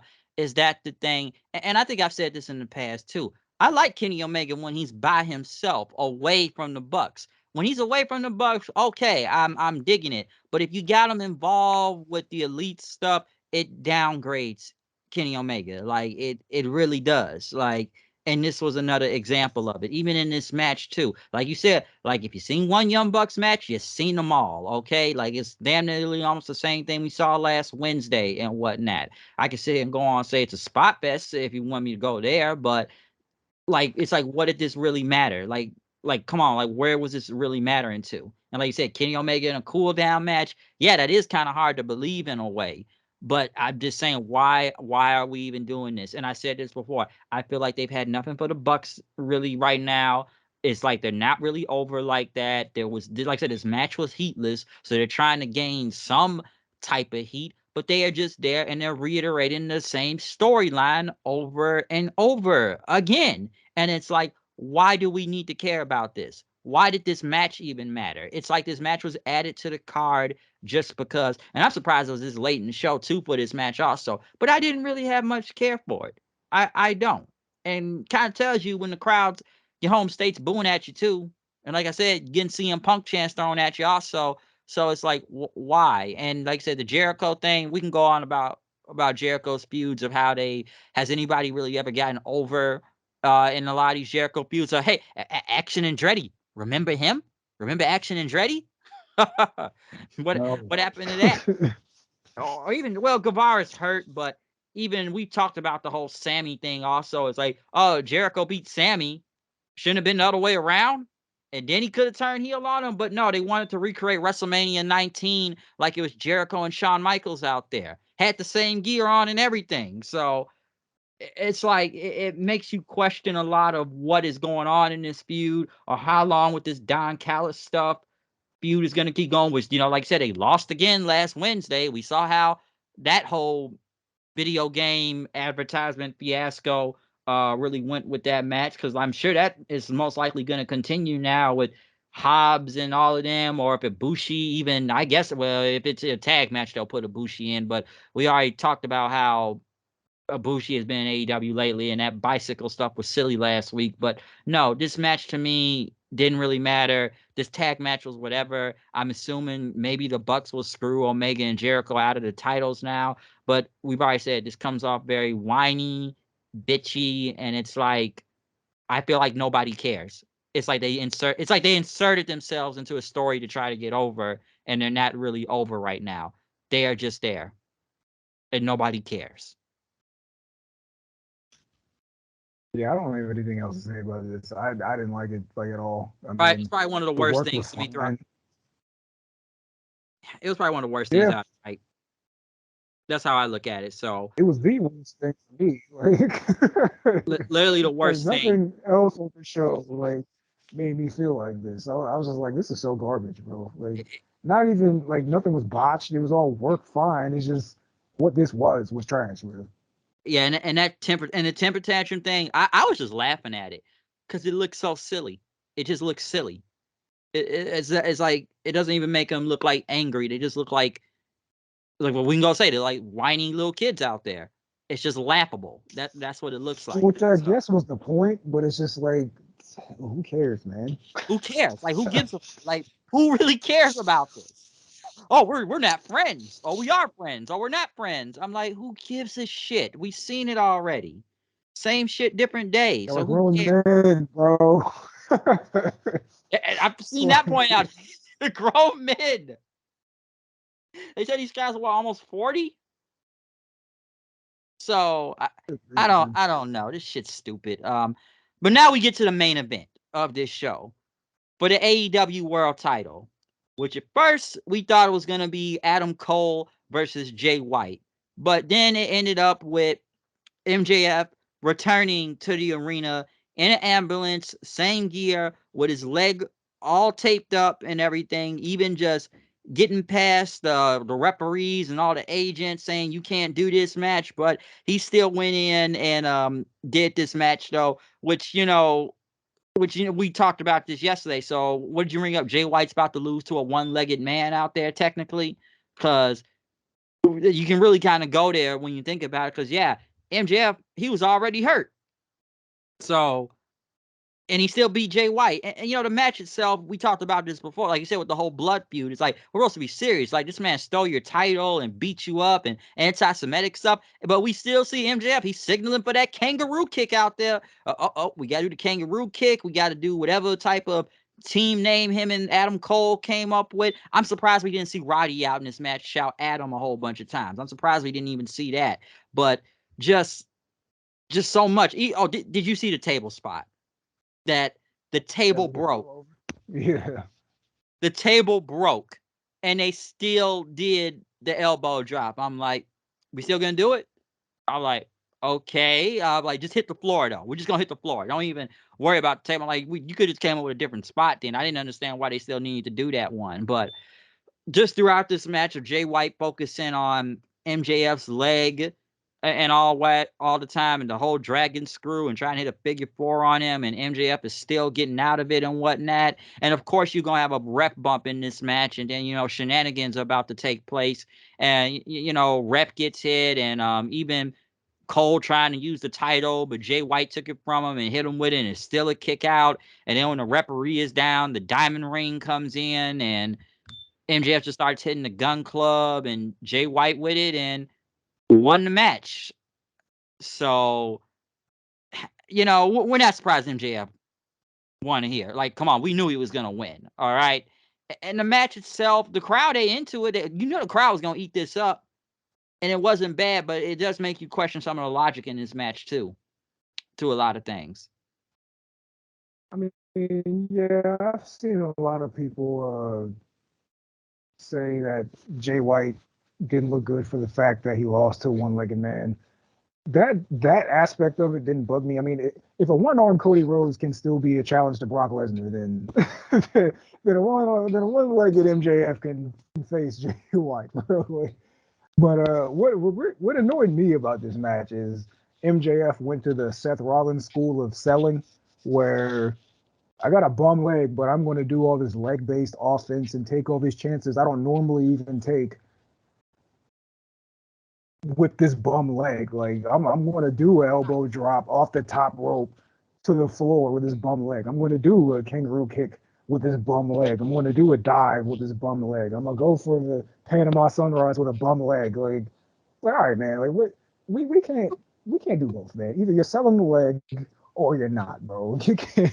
Like it's the Seth so Rollins annoying, back injury. man. It's the Seth Rollins back injury again. My back is so Exactly, messed up, bro. but I'm still gonna do all these crazy spots though, and I'm gonna get hit in my back, but I'm still gonna sell nothing and keep going throughout the match and go out there for like 30 minutes and not sell my back. But in this case, like he's not gonna sell his leg. I'm gonna keep going and keep doing all these crazy, unnecessary, risky spots, but my leg's okay. No, like still. Well, Like, yeah, if you go ooh my leg every like 30 seconds, that's selling the leg. Like no, bro, you gotta wrestle like you're busted, bro. Why are you doing all this stuff that is detrimental to your leg? Some stuff you wouldn't even do normally if your leg was fine. Like what are we doing here, man? That kind of stuff bugged me a little bit, and I'm not one of them yell at the clouds wrestling fans. Like that kind of stuff doesn't normally bother me.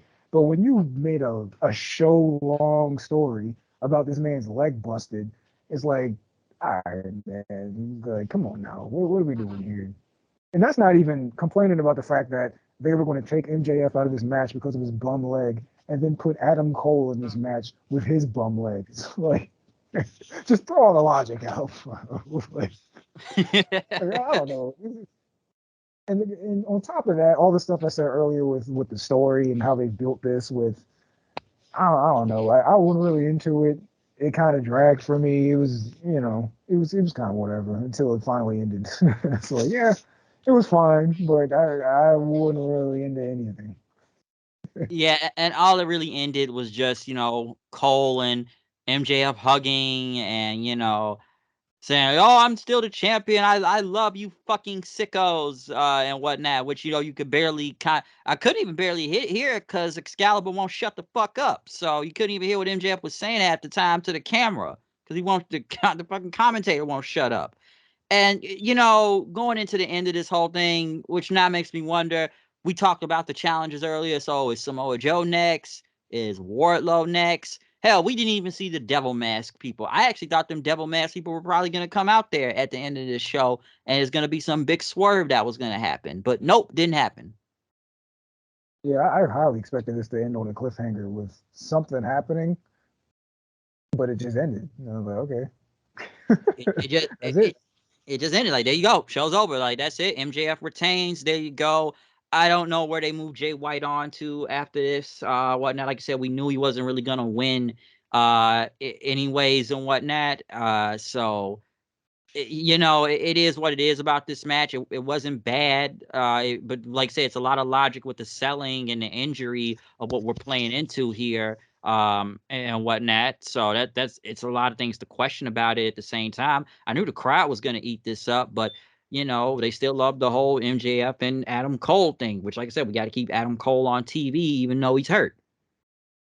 Yeah, the So main issue for this with me was just what they told before this match, with them setting up so many challenges made it way too obvious that Jay White stood no chance. And that really was really what, I mean, the selling was whatever and all that. That annoyed me. But the thing that really took me out was like, okay, you told this story with Samoa Joe now, so obviously we have to get to Joe because you told me that's next. So why am I going to invest in this Jay White thing when you just said at the beginning of this very show, all right, well, Samoa Joe's next in line for MJF? Like, in the rules of wrestling, that means he literally is next for MJF and not Jay White. So yeah, that I had no real investment in this. So when the match goes 30 minutes and I'm not really invested in what I'm watching, it's like,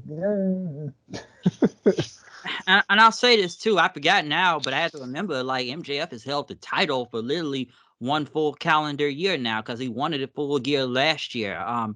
Like, do you have anything to say about his title reign at this point of how it's gone? Because I know it's been a lot of questionable things to say about it and how it hasn't really been like that. Some probably look at him as probably one of the lowest drawing champions in this company's history. well, I mean, I don't know about that, but from personal experience of just what I've seen, I'm kind of 50-50 on it. Because on one hand, he is the guy who had that four-way with the Pillars. He is the guy who had the Iron Man match with Danielson. He is the guy who had both those matches with Adam Cole. The match we just saw with Kenny Omega. He is that guy. But at the same time, these stories that he's in, especially this one with Jay White, all this stuff with the Ring of Honor tag titles, it's like, if you're not into that, then, and I'm not, then that knocks it down a peg. It's like, yeah, he's the champ that gave us all these fantastic title defenses, but he's also the guy who's doing all this goofy shit on the side that I'm not into at all. And now we just did this story where Jay White held his title for a month. So it's like I'm maybe not 50-50. I'll say I'm 60-40 on it because those matches were fantastic. That Kenny Omega match especially was fire. But the other stuff is, I can't ignore it because it's there. It's part of the reign. Like, if I'm not really into it, I can't be into it.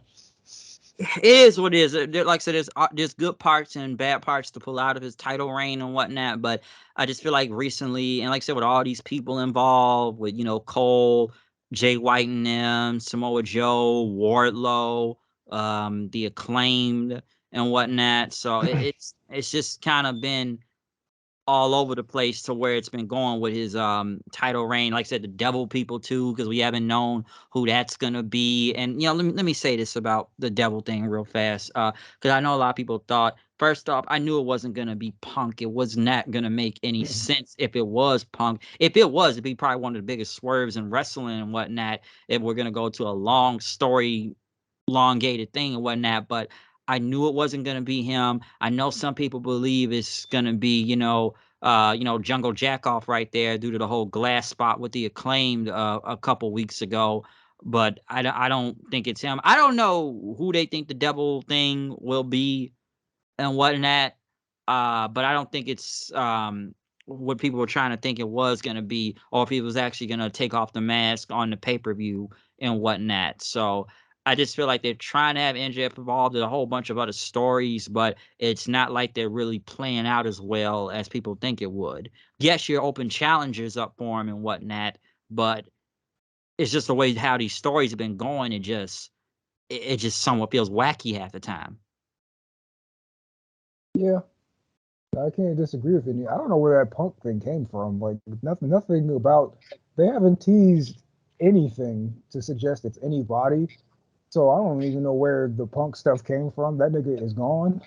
No, I know. That's why I said to, like, dude, he ain't coming back. Like, I know it ain't him, so I didn't know why people are throwing that out there. Like, no, that's not gonna happen. So that really just kind of, I thought it was kind of silly when I was hearing that.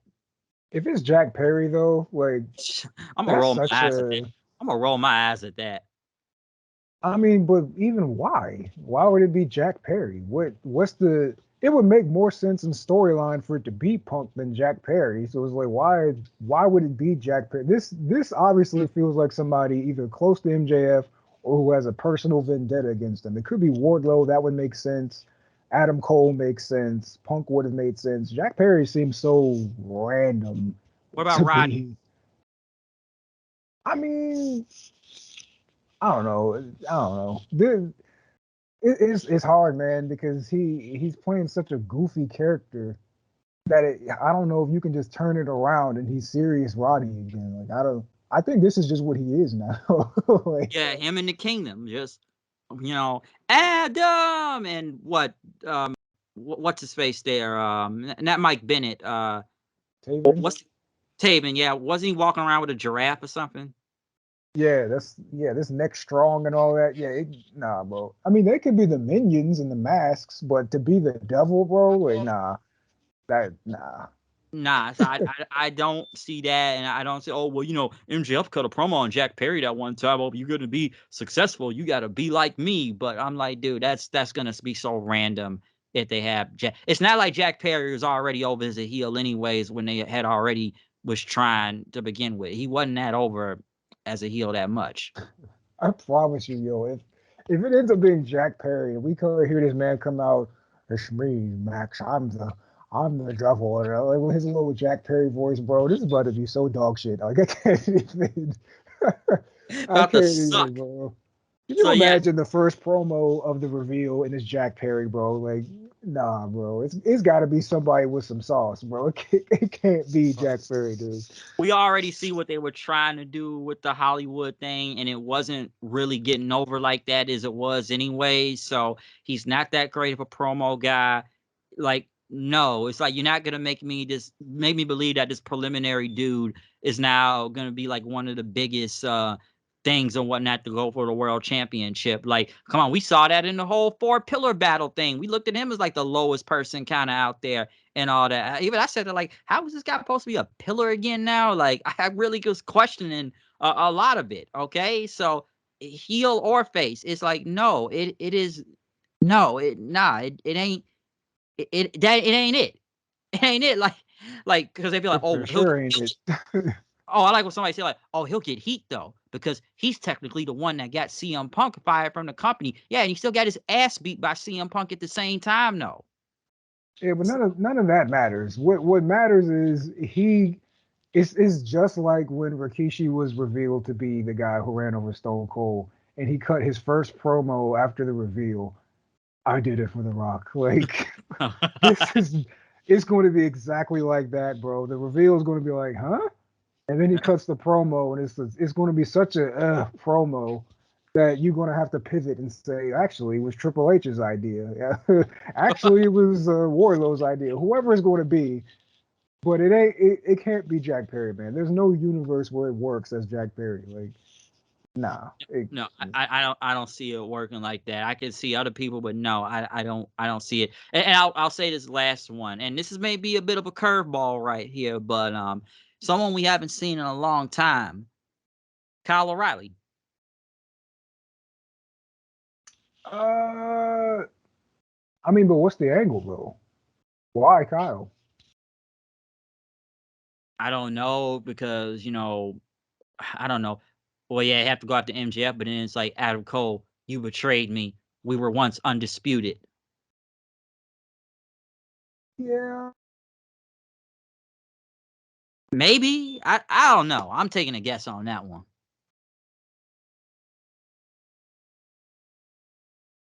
Hello. And FTR, like the former Pinnacle, you know. Yeah, that's true. That's true. So I can't be particularly sure about that one. It's a curveball, but I'm just kind of throwing it out there. So I don't know who it could be though. But overall thought on this entire show. Uh, okay. Um, I watched it in two halves, right? So, speaking as somebody who watched it in two halves, I thought it was cool.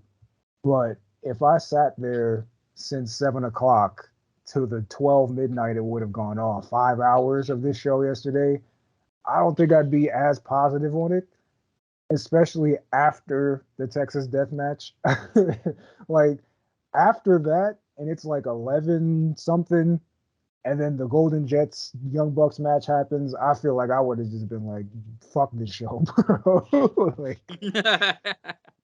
well, I don't know, but seeing as I did watch it in halves, and I'm so glad I did that, man, because this went 5 hours because I watched the pre-show. So, ah, I'll say I liked more than I didn't like on the show.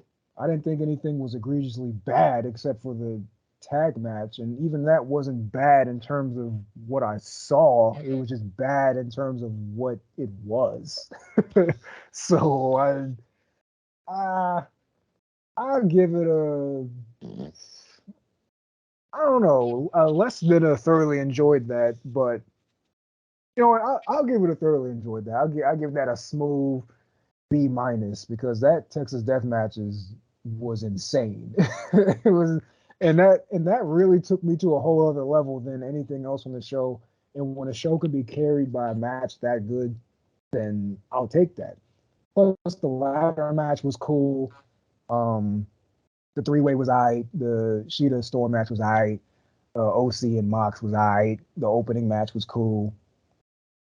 The main event was aight. It's just really that one match that's kind of sticking out as like this was dog shit. So yeah, I'll give it like a B minus.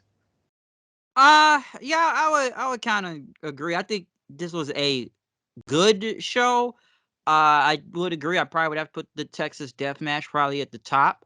I think the worst thing was obviously the Bucks versus the Golden Jets. Everything else was mostly good to okay. Like it didn't suck. Yeah, we can go off some logic about some of these matches or how some of this is booked. Like we've already talked about with the women and whatnot of how that when it comes to booking with them, but a lot of it was good. I think a crowd was mostly invested to most of these matches on the show.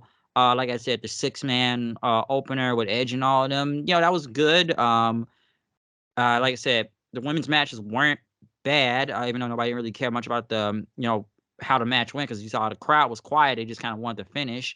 The main event was good. It was what it was. I'm trying to see what else I remember on this show. Like I said, the international title is what it is. The ladder match was insane. I'll say that. The ladder match was wild. That was a wild ass match. But the Texas Death Match was a little bit more extremer than that one. So I probably would go at least to the B minus area, maybe almost to a C plus, but I'm in between that line. No, I do feel like the build going into this show was iffy, depending on what feuds you want to look at, and whatnot. But I think the pay per view did deliver good though. I will say that.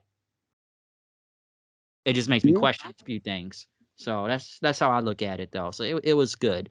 But other than that though, I'm sure next week we will be back for Survivor Series. yeah, maybe, sure. Yeah, Because we got we'll War see how that Games. goes. We I'll got probably, I don't know. I was gonna say I might be more into that than this, but probably not because I've been pretty vocal about how I feel about war games in general. yeah, I remember Especially, last yeah, yeah, remember especially last year we talked WWE about it? versions. Yeah. Yeah, yeah, I remember last year's War Games. Yeah, we was going in on that one. We definitely went in on that. So it's a lot to say about War Games, but like I said, we are expecting people to possibly show up though. Apparently, I know the whole Randy Orton or CM Punk may be showing up. CM Punk showing up, you know how I'm gonna feel about that. But Yeah, we both feel different about that one. Randy Orton would be cool though. I mean, he ain't been there in a long time. But Yeah, I don't know if it's Punk. I'm gonna feel kind of way about that. But we gonna see though. So yeah, Survivor Series is next week. So obviously they're gonna try. It's gonna be something big. But yeah, the War Games matches themselves. are you I'm sure. going? No, I don't think I may be going to this one. No, I kind of meant to say that. Honestly, I would like to go and whatnot, but the prices are very high right. Insane. Yeah, I Insane. believe it. Insane prices. Very insane. When it comes to WWE, sometimes prices can be very insane. It may be easy to get into a lot of other shows and whatnot, which I spoke about before, especially when Dynamite's giving out $5 tickets or even pay-per-views even lower than that for good seats. But no, I think in WWE's case, They're you too hot know, right now. it's too high. It's been high for a while for Survivor Series. They never really went down. And if they have went down the lowest, I'd be in like the upper deck, like the second level and whatnot. So I'd be somewhere real high. And the Allstate Arena is not it's not a big arena. Let me say that. The Allstate Arena is not very big over here. It's a very small arena. It's not so you can really see everything very good. I've been up there before. But at the same time, I'm not about to spend damn near $200 almost on some upper deck seats like that. So no, I don't think I would be going to this one. Would I like to? Yeah.